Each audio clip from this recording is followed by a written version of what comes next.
Since their inception on television in the late 1940s, political talk shows have taken on increased importance to news reporters and newsmakers. Issues or personalities of the day can often be amplified, as weekends when these programs are shown are typically lacking in news content. But are important events being sidetracked as more programs with opinionated columnists become prominent? As a result, will their analysis of issues be fair or instead be seen through ideological lenses? Are questions focusing more on the horse race than on policy? Could this constant fascination of who is up and down be contributing to a backlash of journalistic credibility by the American public? The video which accompanies this essay examines ideological punditry from various political events and talk shows representing network, cable, and public television. Is this race over?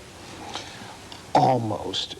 You would think that with the two media experts kicked out of the campaign or bailing out of the campaign, whichever you wish, just after Labor Day, they hadn't hired anybody new when they left. With Senator Dole not a very good candidate, saying the wrong things, it would be over entirely. But there's still signs of Republican hope because the president is really not a terribly popular figure. People still don't trust him. And there's still a feeling that this, by many Americans, I believe, is this the right man to be president? Is it appropriate that Dick Morris be getting $2 million book deals and being covered and treated the way he is? Well, I think it's amazing that reading some of these accounts, we have not had a Clinton administration since 1994. We've had a Dick Morris administration. That almost everything he says, you know, I dictated the speech, this strategy was mine, that strategy. Even some of his own allies have started to complain that it wasn't, you know, hey, wait a minute, that was my idea, not Dick Morris's. I think it's just unseemly. It just seems wrong. But anybody who has written a book and complains about somebody else's advance is automatically suspect. You got 10 seconds, Bob. Something that EJ doesn't ever talk about, it's the market, Tim. If the market pays him the money, good for Dick Morris. Can Bob Dole win this election, George? It will take what the economists call exogenous forces. By that they mean earthquakes or floods or something like that. Don't talk dirty here, Will. It would take felony indictments of senior people in the White House. It would take maybe the critical mass of public disgust with some of the squalor accumulating around this White House, something like that.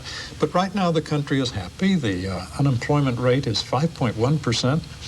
Lowest in 7 years. It hasn't been that steadily since 1970, I believe it is. The economy's humming and people are content. I sort of agree. If things go along just as they are going along, it can't be slow and steady wins the race for Bob Dole. Some combination of events have to occur. The good news, I suppose, for Senator Dole is that they almost always do. Look at what's happening in Iraq. Now, I don't want to make political capital over that, but this thing could play out in a way that would be very injurious to the president.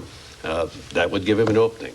The bond market has gone nuts. They don't like good news, George. The bond traders say that's awful, we're going to raise interest rates. And if the Fed decides to go along and raise interest rates to try to keep inflation down, but short of those kinds of things, I think the jig is up. Does that mean, Bill, that Republicans are panicking? I think they're a few days away from panic. They may pretty soon. I mean, when you look at the economy, it's hard to see how Clinton loses. And when you look at the Dole campaign, it's hard to see how Clinton loses. But when you look at Clinton, you think, well, gee, maybe he could lose. And one last thing, Brian, I am convinced he should still announce he's going to run for one term. That he's 73 years old. He'll never do it. Give me one shot without any hopes of being reelected, because Bill Clinton, you know what he's going to do if he's reelected. I'm on my final mission. You don't have to worry about me. I will do the right thing, not the political thing. Sounds good. Gwen, what if I put you in charge? What do you do? Well, I kind of agree with Tim a little bit about making the case about the next 4 years. I don't know if I agree about saying this is it for me, because people go, yes, it is, and it raises all kinds of other questions. But I do think he has to make the case about what is wrong with Bill Clinton, what the risk is for the next 4 years. Right now, people don't think that there's any risk. They kind of like the status quo, and he has never consistently, I'm surprised, made that case. Brian, I want to make the case. The age issue is killing Dole, and it's not a matter of that they think that he is not physically or mentally up to the challenge. They think he's old and out of it. He has got to persuade people that he has solutions that can help their lives and that he gets it, that he understands what America is about today. Ross Perot will be in at least one of the presidential debates. John, Jack Kemp's endorsement of Louis Farrakhan's self-help this past week is going to backfire on him with Jewish voters. It already has. Well, it's going to happen again. I mean, more backfire. Well, it's not going to help them. Okay, incremental backfire. Thanks for the time. Quickly. If Bob Dole should win one state in the Union, it's Texas, but Bill Clinton is going to go in and challenge him and try to help elect Democratic congressional candidates there. Contrary to Eleanor, I predict that the debate commission will exclude Ross Perot and Pat Choate from the debates next week. Bill Clinton looks strong to win back the White House, certainly. But can he help his fellow Democrats recapture the Congress? And a better question, does he really want to help them do that? Bye-bye. After the shouting has died down, and after opinions have given way to substantive, impartial issue analysis, is anything of value learned from political pundits? Can we stand their brand of self-righteous, all-knowing, smug remarks? Of course, any savvy viewer can separate posturing, myopic blather from substantive political analyses. Problems can potentially arise if political partisans see ideas or personalities they do not agree with on these programs. However, there must always be a sense of perspective when critically evaluating these examples. Those shrill exchanges can often make political talk show participants sound more like professional wrestlers.